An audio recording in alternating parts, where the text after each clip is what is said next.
Okay, 9 ways of overcoming depression and sadness. Okay, let's go over some things before we talk about overcoming it. What are the root causes of depression and overthinking, right? Well, let's think about the human as a whole. We aren't the strongest in the atmosphere in the cosmos. We aren't the largest animal either. They aren't the king of the jungle. We are the apex. We are the grand of all the species. According to some, we are basically the peak of evolution. That's the best way of putting it, right? And as the peak of evolution, we have access to both hemispheres of the brain, right? That is logical thinking and the creative mind. Now, when you tie both aspects together, this creates unrealistic scenarios and unrealistic believable things in your own head because your mind is an endless gateway of opportunities and dimensions and realities, and you can create your own realities in your own brain. That's just the beauty of the brain, right? And understanding that both both sides of the brain are tied together.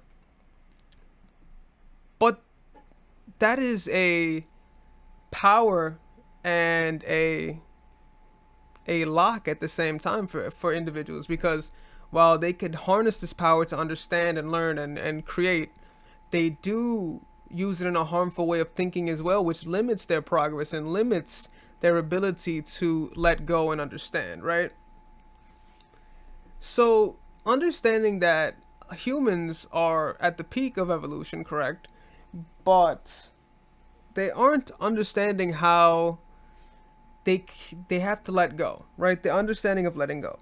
But let's get into the 9 ways of overcoming depression and sadness. Number 1 is to think in the present, right? You have to think in the present moment. A lot of depression and sadness, it stems from thinking of past ways, of thinking of future things that aren't happening. It stems from thinking in a past sense, future sense. But the thing is, you have to remain in the moment. You have to be present and happy in the moment, right?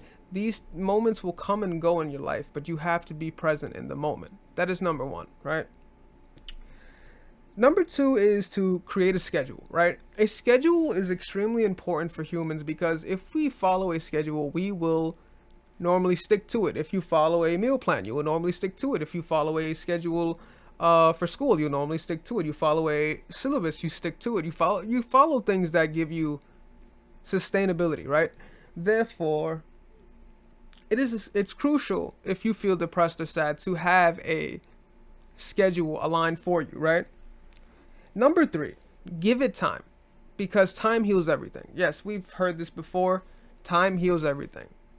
Now this is simultaneously true and it could have either side, right? But we're going to think of it in the positive light because yes, time will heal all. But if you do not stop reiterating the same thought process and doing the same things that are creating these thought processes, it won't change. So you have to change your thought process. You have to change the way you see this and ultimately go back to number 1 and stay in the present way of thinking. If you remain in this present way of thinking and stay within, you could use your breath work, you could use meditation and ways to remain in the now, in the present, which is the most important, right? So you could remain the most productive and the most blissful and the most giving of love, right?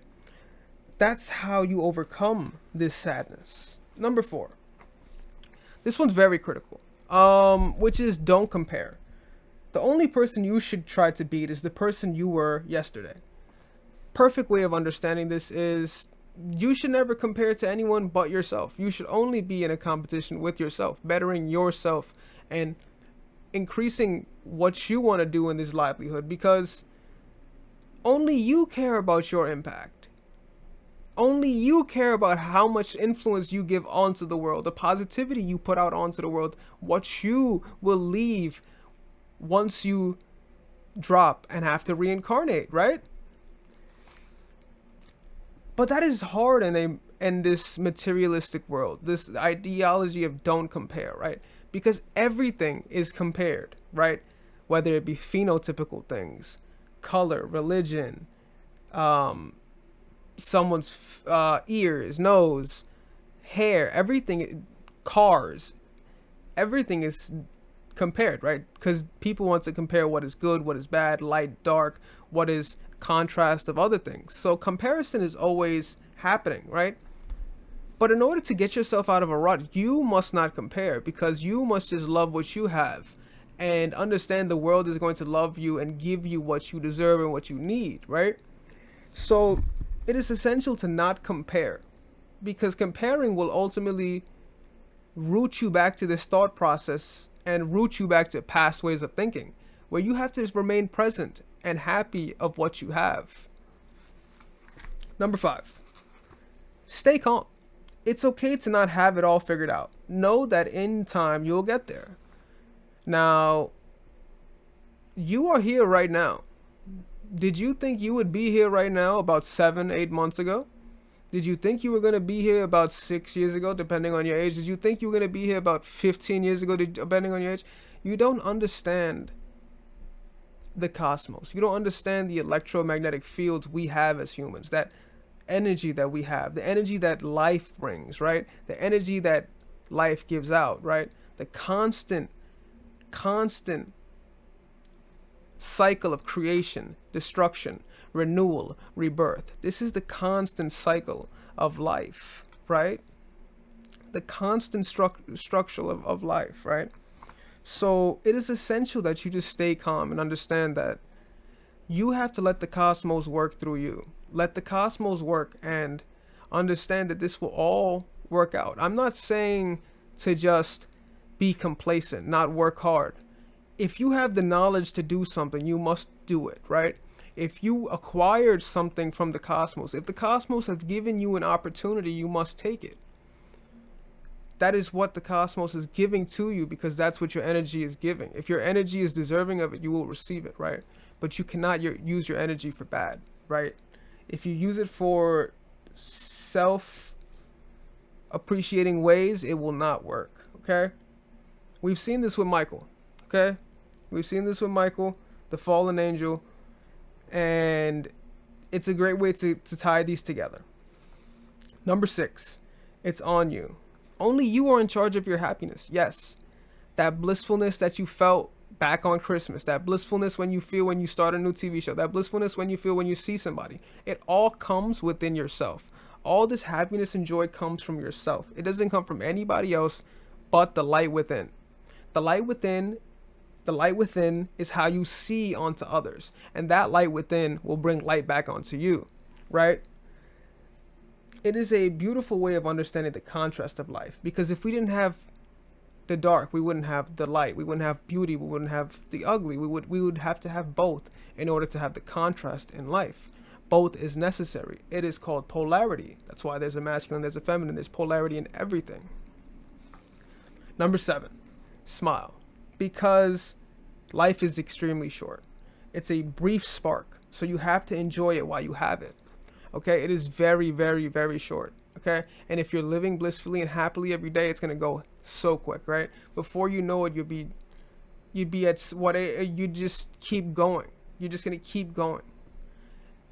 That's the thing. So you just gotta stay within. Okay, you stay within. Number 8, letting go. Let it go. Never ruin a good day by thinking about a bad day yesterday. Back to the thing about the loop. Now, if you stay in a constant loop, these days get longer. These minutes turn to hours. Hours turn to decades. It feels like an eternity, right? Because you feel so heavy in your heart. But if you let that go, you let that feeling go, you let your ego go, you feel your heart open up. This is how you open all the chakras within. Is if you let that go, you can truly feel happy and blissful. And if you are feeling happy and blissful, your entire stay on this universe will be a quick spark, because you enjoyed your entire process. It was an joyful process the entire way. It was so blissful and spiritual. You felt a great nirvana the entire time. You felt like this was a beautiful experience, which life is a beautiful experience, right? The concept of letting go is hard for some individuals because they're so deeply intertwined into it. They just do not want to let go. And that is the issue. If you let go, you can succeed to mountains of knowledge, to mountains of blissfulness, and you could truly feel your heart let go, right? Number 9, ignore them. Don't listen to other people. Live a life that's empowering to you. You should follow and listen to what is aligning to you and what is nourishing and what is good ideology that you feel aligns to you, right? I'm not saying you shouldn't believe everything. You should not believe everything. There's propaganda in mostly everything you see today. I'm not telling you what to believe in or what not to believe in. I'm not forcing any viewpoints on anybody. But what I'm trying to say is you have to ignore what you don't believe is the right light. You have to follow your own light, the correct light. What is moral, what is ethic. You have to follow your light and understand that there is karma, and understand you must live through dharma. All of these things are intertwined, right?